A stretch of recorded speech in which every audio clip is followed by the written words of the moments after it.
Hello, everybody. It is Stone Soup Poetry, the 1st of June, and we have an all open mic before next week's feature, which is the return of Lee Varon, a multiple time feature at Stone Soup Poetry. She has featured her own work and alongside other people, like most notably David Agee when he used to come to Stone Soup during the Cambridge years.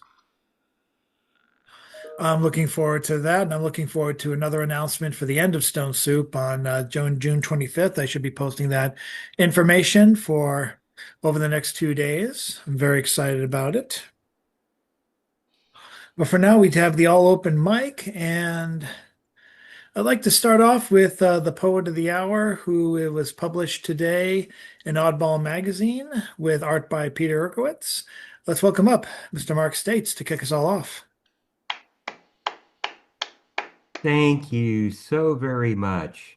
That was quite an honor and a special treat to check my emails during lunchtime and see that. I'm like, yay! So thank you very much. And in all this excitement, I have forgotten which poem I read last time I was here. So did I do the one about the theater popcorn or the one about going to open mics? Does anyone remember? I want to hear the theater popcorn. Yeah, they'll both Okay. be new to us, Mark. All right. Thank you. Making it. It came into my mind like Kramer opening the door to Jerry Seinfeld's apartment and slip sliding on in. Brain cells cogitate upon the rambling sentence, break it down to the process of a theater popcorn machine with its see-through glass windows, and on the other side of the counter, you can stand there watching that twirling whatchamathingy sift through the kernels, and then they start popping with eye-watering obesity. You're like, oh yeah, this makes sense. Then you start thinking about the bucket and the hot melted butter, a heavy dose of sprinkled salt, plus a ton of napkins, and last but not least, the cup of ice with a rumor of soda in it you'll need to quench the thirst. Oh yeah, this is perfect. And I need to write it down, but well, since there is now a cup in each hand, I'll have to walk to the screening room and find my seat, then sit down without spilling anything. Then debate internally whether your cup holder is in the left hand rest to your seat or the right hand rest to your seat. By the time you figure that out, or say to yourself, screw it, they'll just have to try to get me to move the cup later. That thought has evaporated from the mind altogether. Theater lights have faded, and on screen is the theater's ad for its own buttered popcorn. And that, my friends, is why so many good ideas perish before they make it to Hollywood.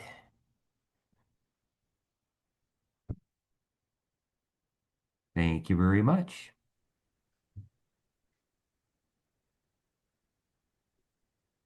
Thank you so much, Mark. Up next, I'd like to bring up Nike Truth. Good evening, y'all. I got two kind of older ones for you. The first one is called 1,000 milligrams of happiness. I choked on them this morning. I get a rapid relief of not being petrified of stepping out of my 5x5 box. The one time in weeks where food is more than nourishment, that sleep is a deliberate pastime activity and non-escape from the banging in my ears and the thumping of their feet and the breaking of that glass window in my conscience. So I cheer, because the side effects of happiness are not being obsessed with trying to pick hysteria off my lips, pull my hair out harder, make the lacquer thicker as I put on my makeup. But just for a day, I am free, and that's when I can breathe. And then this next one has no title. They wonder why I don't believe in him. But I don't trust anyone who creates then destroys on a whim. When he grabbed my hand, I could barely see beyond the reef, but what illuminated through the darkness were his silver teeth. Thank you.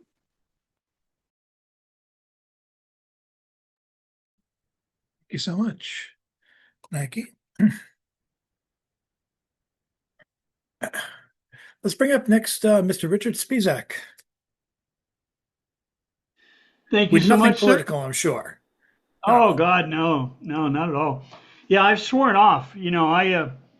I've been rounded up before. I don't want to be rounded up again. So this is called, hey, give a guy a break. Oh, what the hell? You in a trance? You got Trump derangement syndrome? They are calling anyone who finds his days and ways so damn appalling. Never give a sucker an even break. Oh my God! For J.D. Vance, the holy turnip Trump a tumbling sake, a snake. Build a casino by a lake, then drain the lake to expand the beach. Now them yachtsmen and boaters got their ships completely out of reach. What do they teach? All their firings and rehirings, just adding to the expense when they speed up retiring. Oh my gosh, we may still need some guys to keep the planes from rubbing noses and not so high, downed or drowned, lost somewhere in the sky. Annoy our friends, steal from our neighbors. Pretty soon we'll have them all as hostages to use for prison labor. Toss away the PhDs, that's the sort that's not so nice to me. Jettison, the worst of the worst, yet who was expecting them axing Grouch, Cookie Monster, and Big Bird? Shuddering, stuttering, soft diplomatic power. Oh, what the hell, the food will be rotten in a few more days or hours. Then we'll waste some time suing the press, because what exactly it was that got us in this mess. They simply didn't let me lie. Unrestrained, my hate and recrimination I'll carry to my grave unless they slavish grovel and project all my faults on mine enemies that I alone haphazardly select.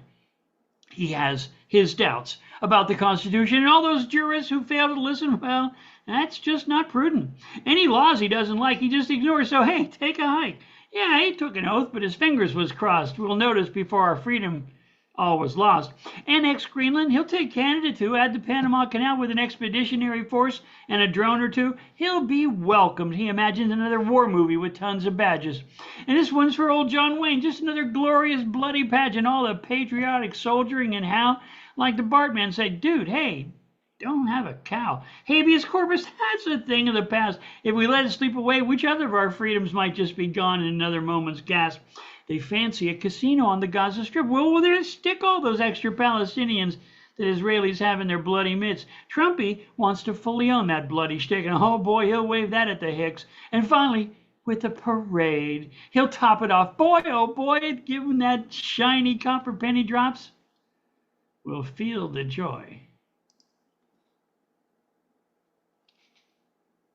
Yeah, no political today.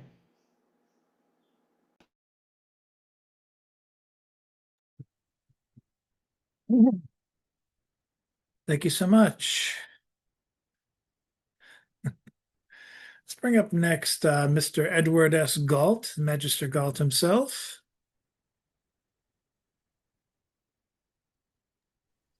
Okay, thank you. This first one is called Orange Man. It was published in an anthology called Orange is Not a Color, Poems Against Totalitarianism by Ben Hall. And this was my contribution to that fine work. Orange Man. The Orange Man loved himself. He spent hours just looking in the mirror. He wanted to be king. So he abolished the dumb democracy. One day he commanded that everyone in the kingdom wear a lapel pin with his image in gold. Problem was, he was orange. The people, by then just peasants, laughed and wore it upside down. And the king and called the king a clown, which made the orange man see red. So he said, anyone not wearing the pen the right way will be visited by the Icemen in the night and taken away, shot dead. But the people just laughed and said, go ahead. Thank you. That was the Orange Man. This next one is called Ice Cream. I'm kind of debating the last line of this, whether I should have said Iceland or blank page. You see what? Tell me what you think. Anyone, ice cream. It had been a wonderful day. The sun was out, and it was the last day of Head Start. You had gotten presents at the class party. When I picked you up, you looked up at me and told me you wanted ice cream. I didn't want to, but I had to say no. I think it was a budget issue. The rent, the utility bill. Maybe I had to get another thing at home. Parents don't always make the right decisions for the right reasons. Okay, I got something done. I can't remember what it was. Or I saved some money. Can't remember just how much. The landlord didn't call me, Papa. To have eaten ice cream with you that day, you telling me about the party, showing me your cards and presents, and your diploma would have been a far better memory than the wasteland that is there now. And that was ice cream. And again, I'm sort of debating whether to use wasteland or blank page. Be interesting choice. I think I might go with blank page. I don't know. It's still a work in progress. But thank you. Thank you very much for this week. Thank you.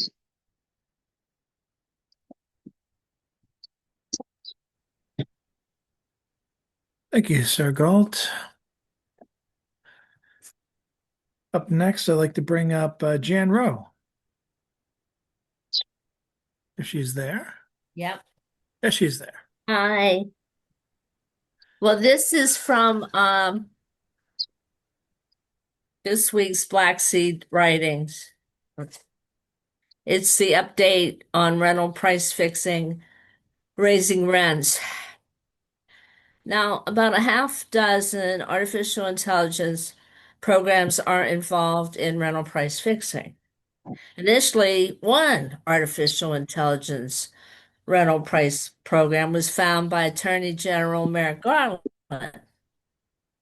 So, in about 70% of the large apartment complexes, they're overseen by about 10 property management companies called revenue management. So, this program tells landlords what to charge, that tells them what to charge, and it doesn't care about vacancies. So, there's about 4,000 of these units in Massachusetts charging 4,000 a month rent. And they have the nerve, these developers, to ask the state for some millions. So human beings would not raise the rent by up to 1,000 a month. So RealPage used artificial intelligence. Now, Elon and his brother, a supposed artificial intelligence whiz, they accompanied Trump to the Middle East. So did Larry Fink of BlackRock hedge fund that owns over 300,000 houses. So I was priced out of real estate when that happened. And now to be pushed out by 4,000 a month rent. Yeah, right. Thank you. Thank you, Jan. Gonna go now to Mr. John Wezick. Okay, so you remember that Morris Pillbottle is on the run and he has to clear his name before his beloved Hyundai gets junked. And he's been visiting the various villains that he's tangled with in the past to see who set him up. My biceps strained to lift the turkey leg the size of a whole ham to my lips as I wandered among souvenir stands selling chainmail, pointy shoes, and chastity belts. The Centerville Dark Ages fair was like a Renaissance fair, but without the sanitation. I kept my eyes out for Waldo, but it's nearly impossible to find a slouching hoodlum chewing a toothpick in a sea of knights, wizards, elves, and pterodactyls. Good sir, try your luck at archery for a farthing. Why not? I let the squire hold my turkey leg and grabbed a bow. After knocking an arrow, I fired at a straw figure atop a fake castle. The arrow went wide. Hail, Sir Knight, slayer of castles! Then I glanced Waldo, wearing a horned helmet. Clearly he didn't know those were falsely attributed to Vikings, but why would a criminal care about historical accuracy? I knocked another arrow and let fly, but it landed harmlessly in the belly of a Franciscan friar. Have at you! Brandishing my turkey leg like a great sword, Odachi or Kriegsmesser, I pursued my quarry through quarries, jousting fields, straw shacks, and medieval inns, but stopped when he dashed onto the trebuchet range. Look out! My warning came too late as a grand piano thrown by a siege machine crashed into Waldo with a cacophony sounding like a dirge written by John Cage. I followed an ambulance to the hospital and found Waldo in a semi-private room on the 4th floor. Who are you? He asked. Name's Pillbottle. You and I have unfinished business having to do with the fat man and a whole lot of broccolis. Fat man? How could anyone get fat eating broccoli? Cut the cheese, Waldo. I'm fed up with your deceptions. I know you had my car towed. Waldo? Is that my name? I wasn't getting any answers, so I questioned the attending physician.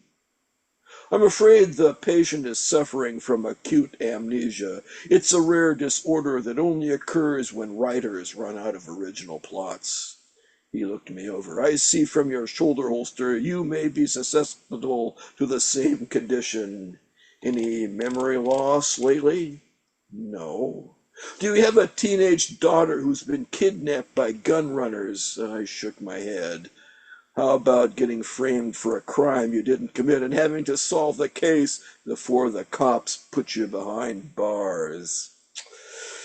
Well, I suppose just a little. Read 2 Italo Calvino stories each night before bed. He scribbled a prescription. If your condition doesn't clear up in a month, call me. If Waldo hadn't set me up, I had one less suspect to try. And I will finish this off in the next round. Also, I'll put a link to the whole story in the chat so you can read it for your very own.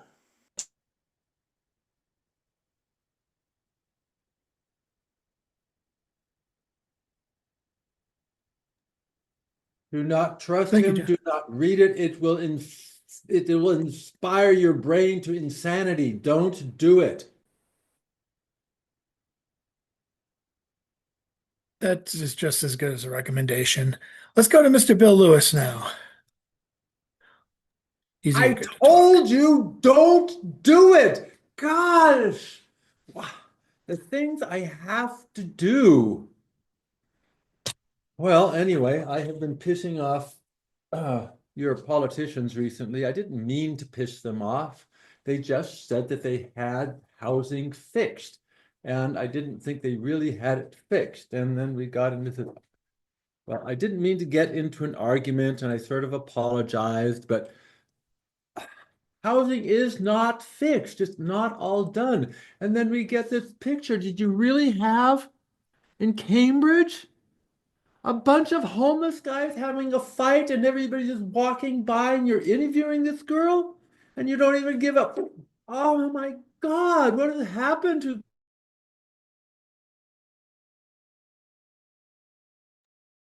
Uh-oh.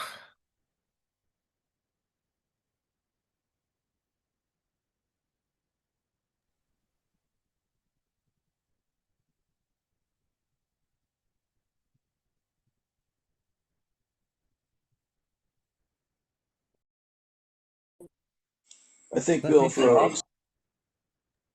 Okay. Is Bill coming back? I'm zenning out. I'm getting into my Zen stage. Om, om, om. Stop and smell the roses, they admonish us in poems and prose and posters. Yes, smell the roses, we all exclaim. Life's too short to hurry through. And then we hurry through the garden, down the walk, across the square. They'll be there tomorrow. Smell the roses is a metaphor, you know. It doesn't mean you're supposed to stick your nose up a flower. Appreciate your friends, it means. Take time to talk with others. Love your mother, love your brothers, love your dads. Perkins and Elmer's doesn't even hybridize their roses for smell. No one notices, no one cares. Pink peace stands tall and straight. It resists rusts and aphids. White lightning blooms through November and bursts 1,000 blooms in a year. What good is a fragrance? You can't touch it. You can't see it. In a photo, you don't even know it's there. Hybrid teas need strong peduncles, not strong odors. Floribundas need petals and petals and petals, not perfumes. Perfumes for Coco Chanel and Louis Vuitton, not rose blossoms. I have never seen another person while walking down the street stop to smell their neighbor's roses. Their gardens lie lovely, green, and virginal, undisturbed by anyone, save the bees. Well, the bees and me. I'm part bee. We share their fragrances, the bees and I. I can hardly pass by a bush without taking a whiff.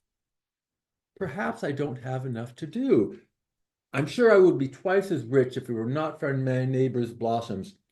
I suppose I could sue, although I know I won't. And so I walk and sniff and pet his cat and calm his barking dog. Then I amble past to settle in a cafe where I will scribble doggerel verse. Ah.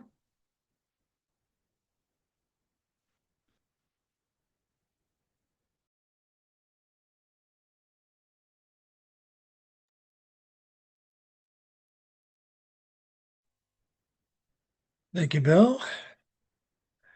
And do we have any visual poets from Delaware? Show of hands, show of hands, anyone? Oh, let's start. Let's go. Let's have you next then, Mr. Robert Fleming. Thank you, Chad. Can I share the screen? Thank you.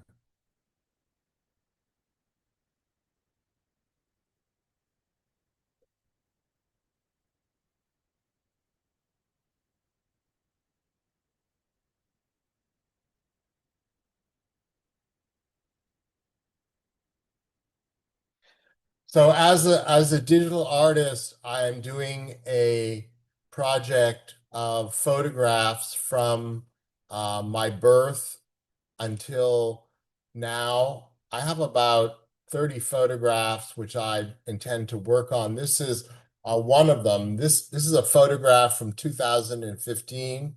My boyfriend Daryl and I. And here is the first edit of it. I applied a filter called Trippy, which triples the image and adds color.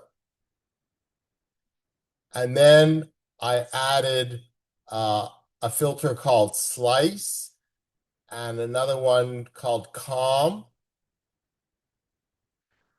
And for this one, I did an experiment where I applied the maximum edits that you could do through a filter called Liquify, and then I added a black background to the image. And here is the same thing, another experiment, but making the image black and white. So the black and white images are good for interior book colors.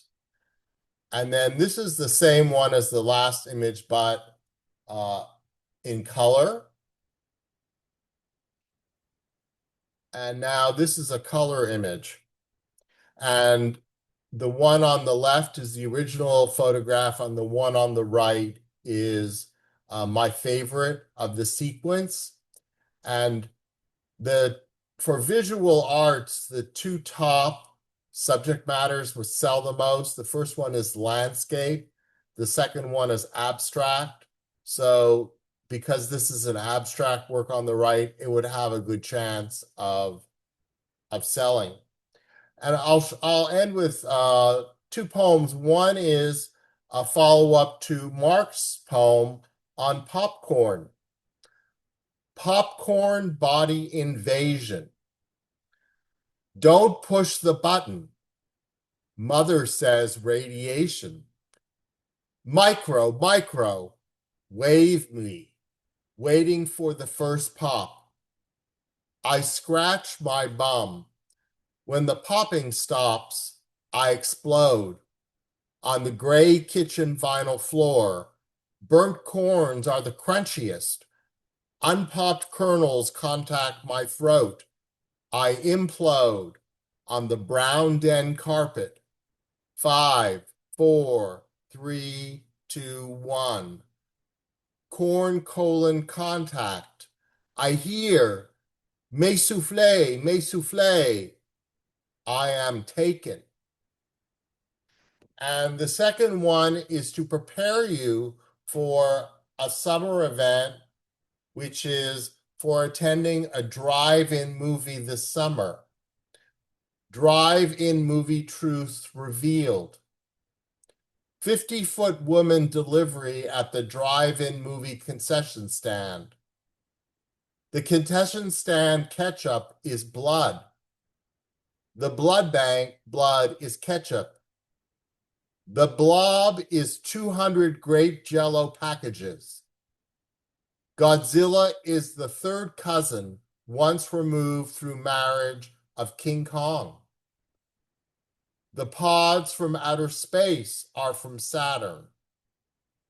The drive-in movie speaker broadcasts human surveillance to Mercury. And thank you. And Robert recommends when you go to the drive-in movie, you go to the concession stand and you order a popcorn.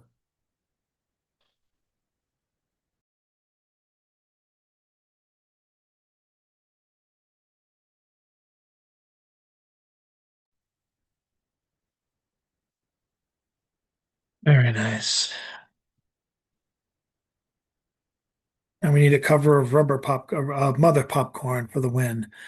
Okay. Let's all go to the lobby. Thank you. And now, thanks for providing the link for Molecule's latest call for submissions. Let's bring up next Marianne Honecker. I've got more soul poems. It seems to be what I'm doing right now.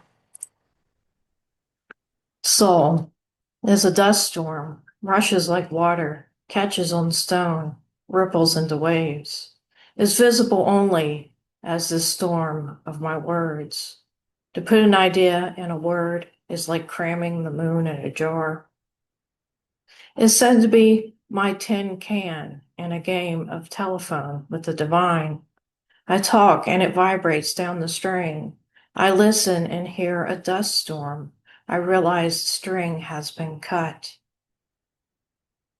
Is jade today, smooth and polished, a pretty cold rock under my sternum. Composes a dream wherein I eat pills like TV snacks. I know it will kill me, but I can't stop. Sometimes tries to sit up in bed while I'm asleep. Tries to put phantom feet on the real floor, reaches its phantom arms out and up. Cannot move my head, it is so heavy. Is contorted at night like this, arguing with my body. Is cupped hands, waiting for the grain to be poured into my palms, a good measure, pressed down, shaken together. Is relaxing now, his dark rears up in the east and prepares a leap over the whole horizon. Is an ant in the tunnel of a colony. The ant is alone. It labors in the crushing dark. The ant has a crumb to carry. It is called ego. Is a long road, and the one who walks it, and the one who watches the walker toil in the sun. Goes forth the beauty, rests there on the object, rest at last, like a bee fallen asleep in a blossom. Is a ship's porthole through which I can see the ocean.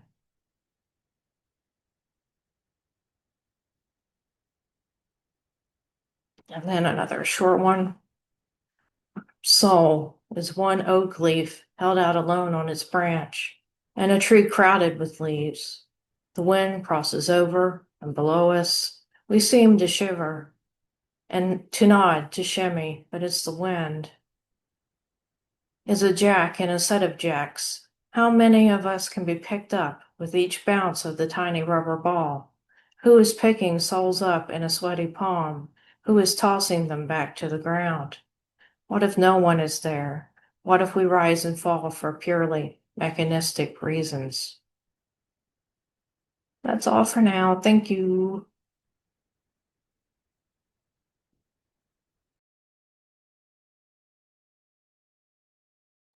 Bravo, bravo to Marianne Honecker. And with that, I think we have our closer for the first round of the open mic.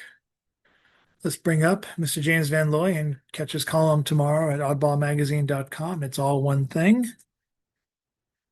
This might be a preview. This might be a past poem. I never know. I'm here same time as you are. But take it away, Mr. Van Looy. Thanks, Chad. So I have a poem here called From Biblical Truth. And it has a line here. I think it's from Isaiah. The Lord your God is in your midst, a warrior who gives victory. When I was a critical adolescent, the image of God, who is a Lord of hosts, like a general of a conquering army, could not be the same God who spoke through the Sermon on the Mount in the mouth of Jesus.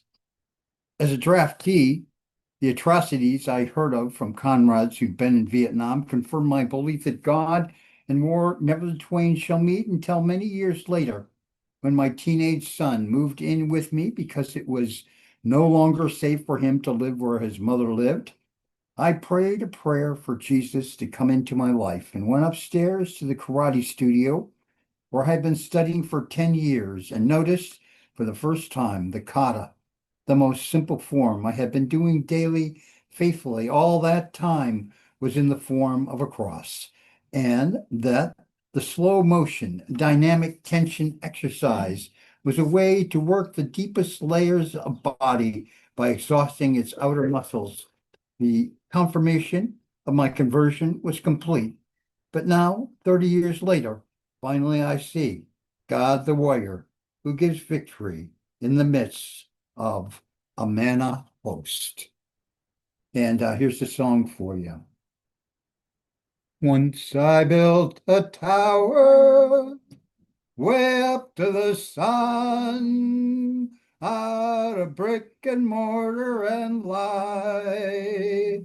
Once I built a tower, but now it's done. Brother, can you spare a dime?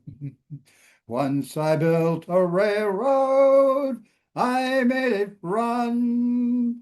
I made it race against time. Once I built a railroad, but now it's done. Brother, can you spare a dime?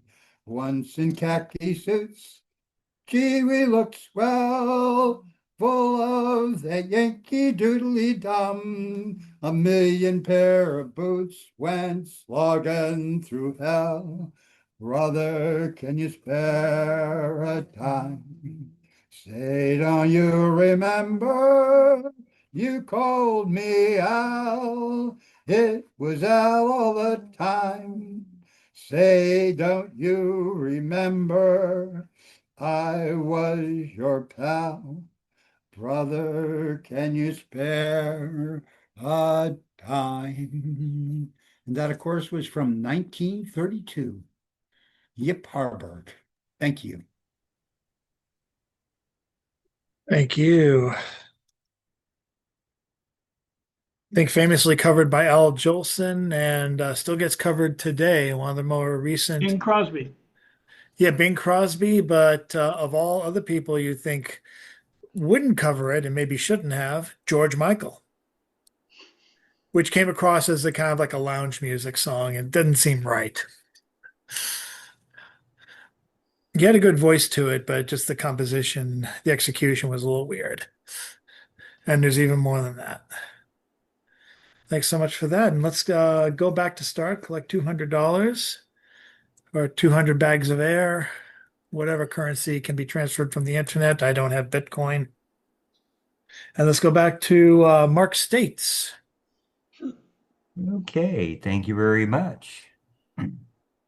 So here's the other one, and it is dedicated to the Bay Area poet James Cagney Jr. Doing a post-mortem on the reading, we used to call it, clustered outside the cafe or local pub or community center after the street lights come on, dissecting favorite lines for deeper meanings, laying a poet's new persona on a slab, trying to determine how it ticks and what its estimated lifespan is. It is the great unwind, the adrenaline decompression. Once mic stand is dropped, the venue lights go off and curtain closes. We know that time and the event have expired, yet we need to keep its energy pulsing, flowing through our bodies. And so we gather here, outdoors, out front, to sing the praises of this great reading, eulogize its shortcomings, while acknowledging its humanity and decency. We pledge to keep its spirit with us for as long as we breathe. And as we calm, the hustle and bustle of the street dwindles to the wandering of an occasional zombie. Increasing winds beckon us to part our separate ways. We go home to sit alone. Write another poem from the remaining molecules of excitement that we hope someone else will post-mortem tomorrow night. May the cycle of writing continue.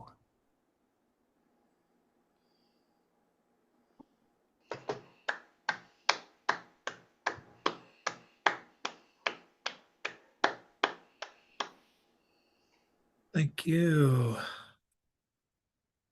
Mr. States. And now, if she's available to read again, wants to, Nike Truth can come up again. If they're ready to go. Yeah, sure. I have. Here it is. This is called Allow Me to Set the Scene. So you're absolutely nasty, raised by the hands that only know how to push you further into the dirt. And you do the just thing and end it yourself. You sell your crumb for a sin. With every turn there is fire, and they doubted you learned to understand the flames, dance along with the heat, only sucking in the perfume of ammonia with more fervor. Thank you.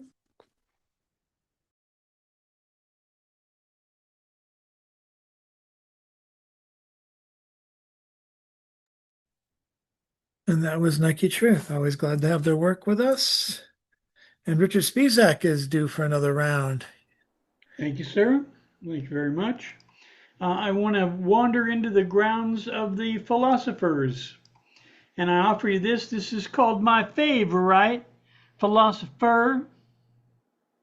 My favorite philosopher is Lao Tzu. You might be thinking, Lao who?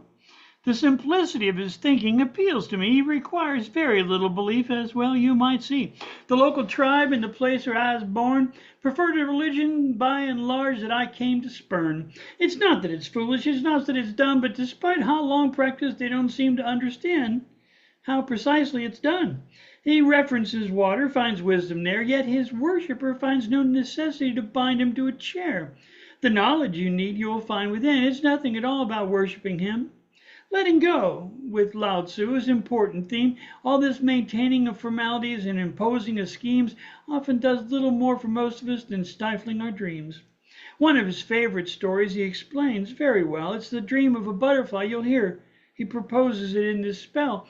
He dreams he's a butterfly, but awake he's a man. But in the end, which is realer? On which foot does he stand? Each moment of perception has something to tell. To contend one is realer seems pointless as well. Here's an example of his sort of teaching. You'll see in an instant the goal that he's reaching. If you want to become whole, let yourself be partial. If you want to become straight, let yourself be crooked. If you want to become full, let yourself be empty. If you want to be reborn, let yourself die. If you want to be given everything, give everything up. This sort of elegant thinking, it seems, pulls the most of expectations apart at the seams. The example he's left us in fable and guide, all that pretentious striving, that can be left by the side. Simplicity, silence, listening within. You're always in church, divinity and simplicity with no banners to spin.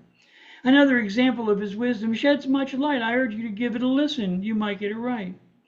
Kindness in words creates confidence. Kindness in thinking creates profoundness. Kindness in giving creates love. I've read many translations of the books of wisdom, and many very goodness I've found within them. But the simple train of Lao Tzu's thinking gives me guidance in simple wisdom for living. I first saw the word Zen as a little child. My gentle Uncle Gene had several books with it. He was gentle and mild. A man of the world, a ham operator, globally connected, to him gold. And although I've read widely in religion over the years, the inclusivity has brought me to this decision. I've read from the Bible, the Quran, and such. I've read from the Ramayana, the Upanishads, much. I've read from the Egyptian and Tibetan books of the dead. I've learned so much wisdom, and ultimately it sheds much light. You might find the celestial and divine. But in the simplicity of Zen, I sense much refined. Take any road, I urge you, my chum, with elaborate ritual, in silence you'll come. To the simplest truths you'll find when you come. You'll find me, my friend, here and now, in the flowing, clear river of Zen. The wise man is one who knows what he does not know. All streams flow to the sea because it's lower than they are. Humility gives it power. Thank you.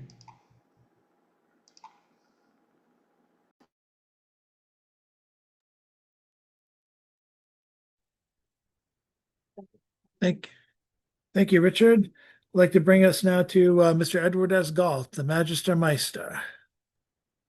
Thank you very much. This first one is called Damaged Out. When I was a young man, you were told not to touch anything unless you intended to buy it. If you broke it, then you bought it. We didn't even think about breathing when we went into stores.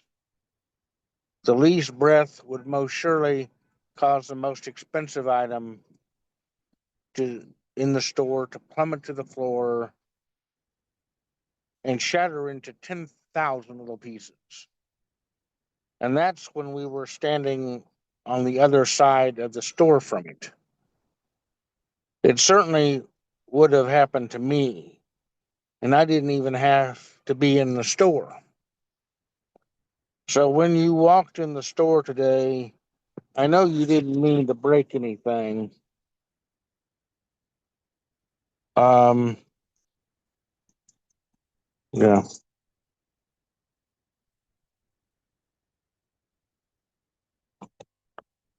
So when you walked in the store today, I know you didn't mean to break anything. You just wanted to examine the glass more closely. Then it slipped out of your hands and fell to the floor and shattered into 10,000 little pieces. I told you I would take care of it. You looked the other way, your eyes watering. I swept it up. It's over. The manager will damage it out. And this next one, if I can find it, it's called Coming Back. You looked at me from across the room as if only seeing me for the first time or the first time in years. We had been married for 15 years, but had become strangers somehow, not even speaking the same language. That night, though, you saw me. I could see it in your eyes. You had come back, at least for the moment, if only to give me a hug, as if to say goodbye. Then you went back. To where exactly, I don't know. I am looking for you still. Thank you very much.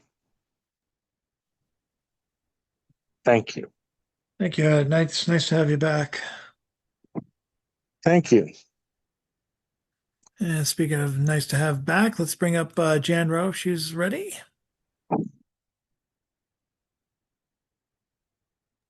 Here you go. Okay. I went to my first time ever. They call it storytelling. It's at Emmanuel Church on Newberry, right by that expensive hotel, and they provide lunch. But then it turned out there were only three of us. One sang, one recited her poem worth remembering, and I said that I wrote about Daniel Ellsberg, but I didn't. I did this one. This is the Veterans for Peace, because it's partially written up. But I thought this is storytelling. I'll try this. So we were in Berwick-on-Tweed, and it was a rainy night. And this is James's hat. I'm not a veteran. He's a veteran for peace. So I was walking around Berwick-on-Tweed on the Scottish border, and it fell off, and I lost it. And I retraced it because Berwick's not real wild. I felt safe. Okay, and I couldn't find it. So 5 nights later, my last night, Berwick-on-Tweed, we're walking, and they still had outdoor phones. This was there. It was a sodden lump, but it was the hat. So I'm quite thankful.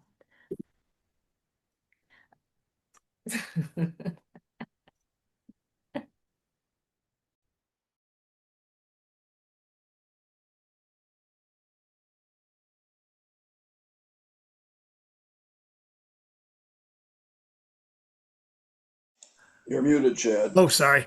Thank you, Jan. And with that, let's go over to from Jan to John. Sure, John. Let's go. Thank you. Yeah. Richard's Lao Tzu Lao Hu just reminded me that actually Lao Hu in Mandarin means tiger, and literally it's old tiger. So when they talk about baby tigers, they say Xiao Lao Hu, which means small old tiger. And they also have a game that's tiger, worm, chicken. That's like rock, paper, scissors. And like all Americans, I get the tones wrong when I pronounce Mandarin. Anyway, let's continue. Elizabeth Huffington lived on a mansion the size of the Grand Canyon on an estate as big as Tanzania. Fortunately for me, she was too cheap to hire security, relying instead on lions and Cape buffalo to discourage intruders. 2 metric ton of ketamine-laced alfalfa and hamburger got me to the front door. My library card got me through its lock and into a foyer the size of a Zeppelin hangar that looked like it hadn't been dusted since 1937. I crept up the carpeted stairs to catch the old biddy in her study. I heard a thud and looked down at the narcotic dart in my thigh. I passed out before I could remove it. I woke up on a doggy bed in a 10 by 10 room.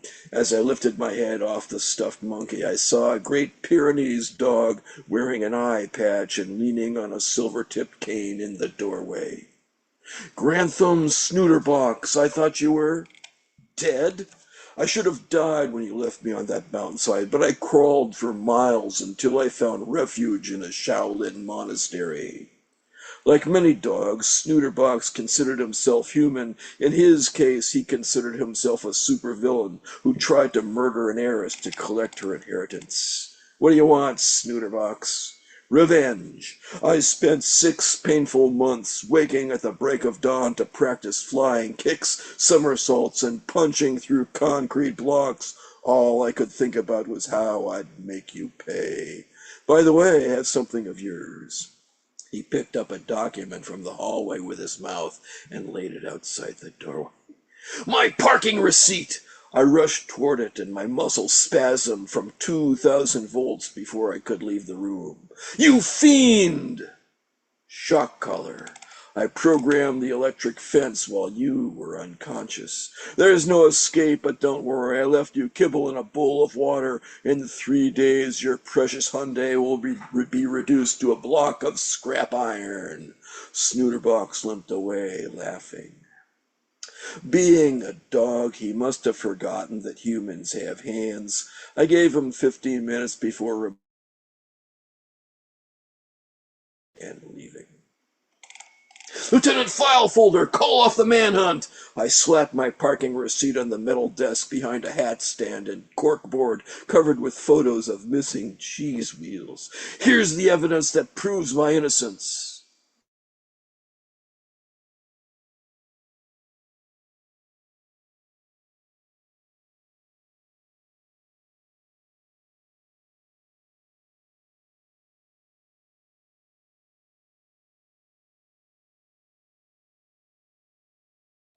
Pill bottle, I've got 30 officers staking out delicatessens and another 20 looking for a missing donkey. I don't have time for you or your broken down Hyundai. Now get out of my office and for God's sake, get some help.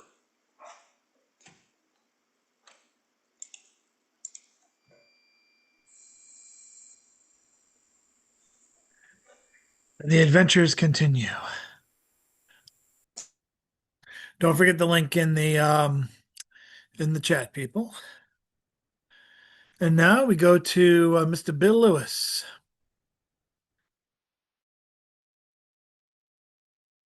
Well, I wrote this poem a few years ago and I just looked at it and said, oh, wow, that was really fun. It made with a good feeling. I like poems that make me feel good, even if they're bad poems. But every now and then, you know, how often have I been ashamed of things my country's done, of evil promulgated?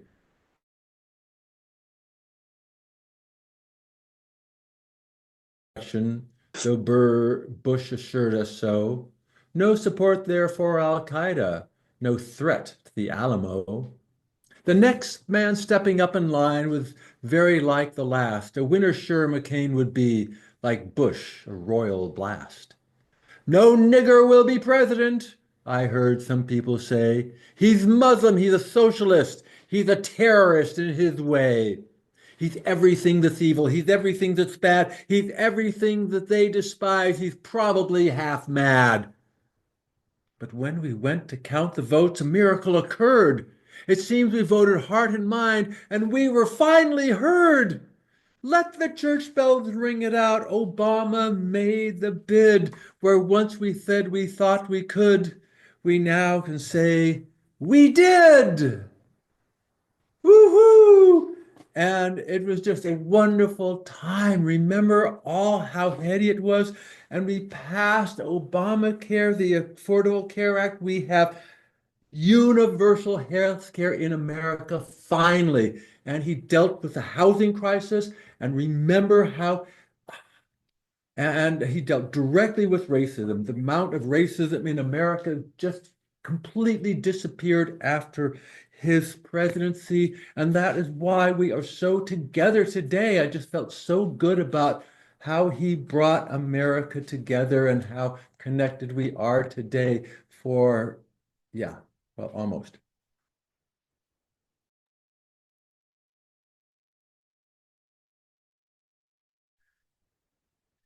Visual poet from Delaware, you're up. Hi, Robert. Thank you, Chad. So I think Chad mentioned tonight that the magazine Molecule is open for submission. So I'm going to share my upcoming submission for that magazine.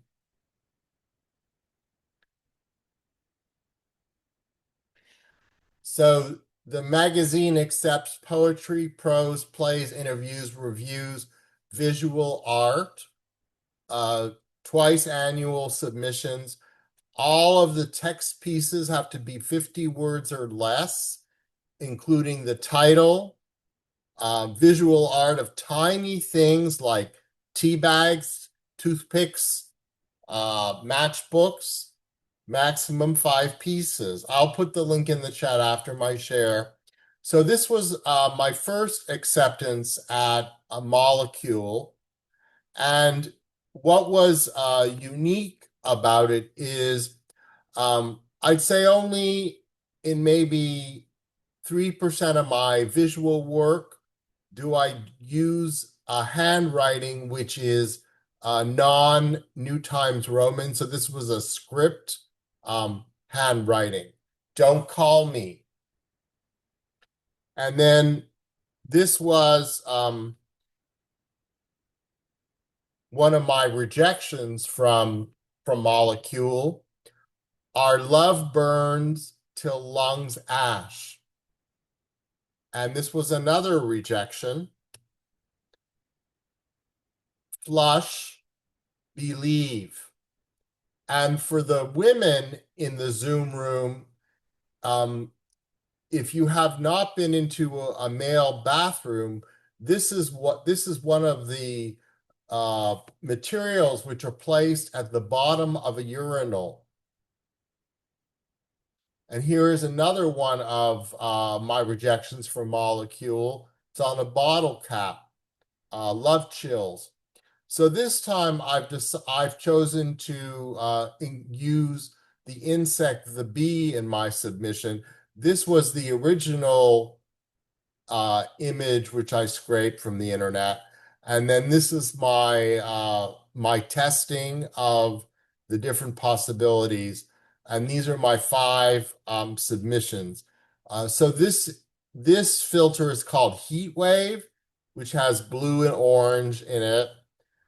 And this bee color is hibiscus. And then this is a voxel art bee, which is made to look like Lego. And this also is another voxel art bee. And then here are the bees on black flowers. And I will end with a poem in the online magazine called Mad Swirl, which I am one of the featured poets for. Darth Vader in Jamaica. Open your passport to Jamaica, 2 light years from the Death Star. Smoke a spliff? Will spliffing take me to the dark side? Digest jerk chicken? Will jerking capture the Force? Bend your back under a metal bar? Will limboing convert Luke Skywalker to the dark side? Walk on broken glass? Will glass walking make Leia love me? put on a lime thong, while thonging release me to the surf side.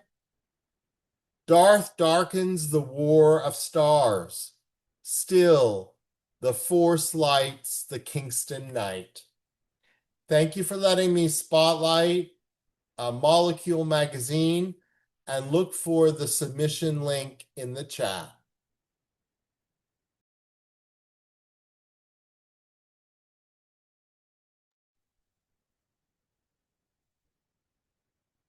Thank you, Mr. Fleming. And back to a little more soul with Marianne Hocker. Indeed, what I'm doing. Okay. Soul is the roots of the giant willow cracking the driveway. Does so much damage finding sustenance. Will split the foundations of the neighbor's house soon and without remorse. Is a bird pecking at the rocky earth, finds ants, mites, beetles, worms, just tiny things it takes up in joy. Sits my body in a pew, waits. There are words, rituals, and songs, but nothing happens. Is the driver of a medium-sized sedan. It doesn't need the car. One day it will get out, close the door, and keep walking down the road. Is neither male nor female, shown before the body was born, will continue after the body falls apart to bones and dust. Drinks from the river it crosses, but sometimes, for months, years, there's nothing but puddles. What if there is no fountain ever flowing? What if there is no crystal lake where the beasts of the Lord rejoice?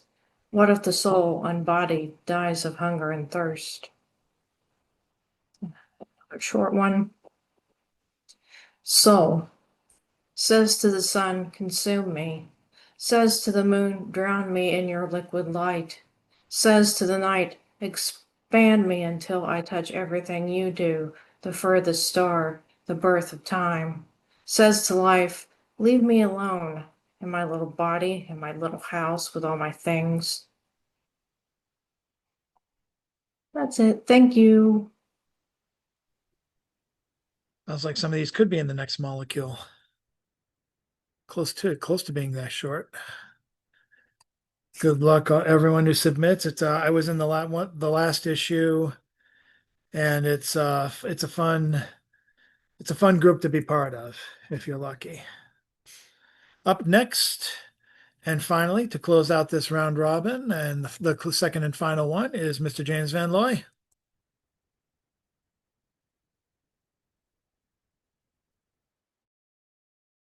There we go. Hi.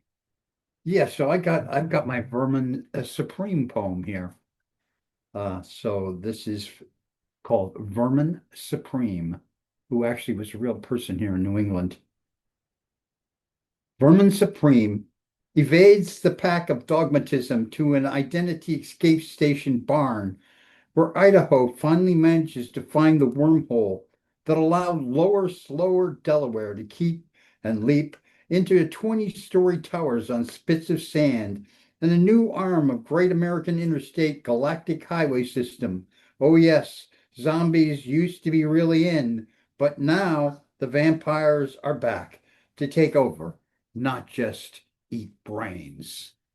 So that was Vermin Supreme, and let me just sing a little song as an antidote to that. When you're weary, feeling small, when tears are in your eyes, I will try them all. I'm on your side. Oh, when times are rough and friends just can't be found, like a bridge over troubled water, I will lay me down. When you're down and out, when you're on the street, When evening falls so hard, I will comfort you. I'll take your part. Whoa, when darkness falls and pain is all around, like a bridge over troubled water, I will lay me down. Sail on, silver girl, sail on by. Your time has come to shine. All your dreams are on your way. See how they shine. Whoa, if you need a friend, I'm sailing right behind, like a bridge over troubled water. I will ease your mind, like a bridge over troubled water. I will ease your mind. Thank you. Oh.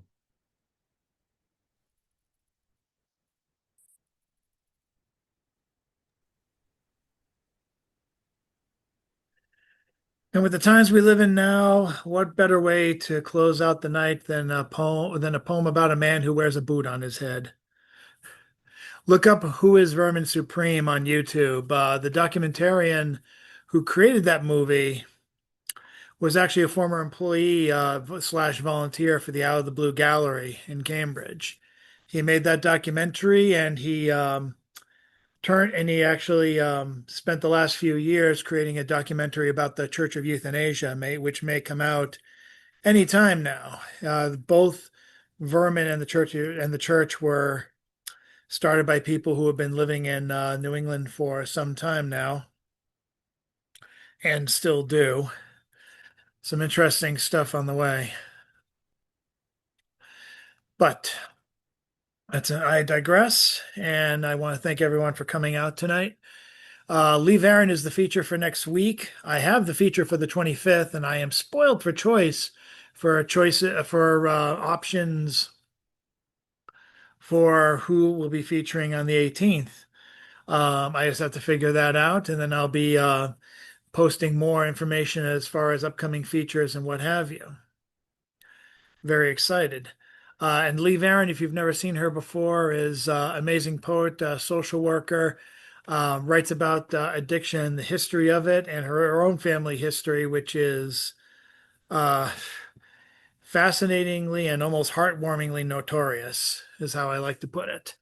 You can find out more when she reads. If you've never seen her work, you'll be in for a treat. This will be one of the first times we're actually recording her reading live. And if you get a chance, you can search around. You can grab one of her books. I hope you do so. So with that, we give the very good wave, a hearty wave.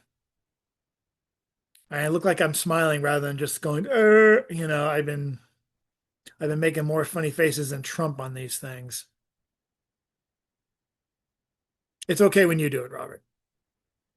But thank you guys all for coming, and thanks to everyone who came out for last week's feature with Blackbird, which was phenomenal. And I might help promote her album when it comes out and it drops on the 12th. We'll see how that goes, and I hopefully will have some announcements in regards to the Boston Poetry the Boston Poetry Marathon, which hopefully will be happening in August. So announcements galore to come, I hope. Thank you guys, and have yourselves a great evening. Take care of yourselves and each other. Show's over. See you next time.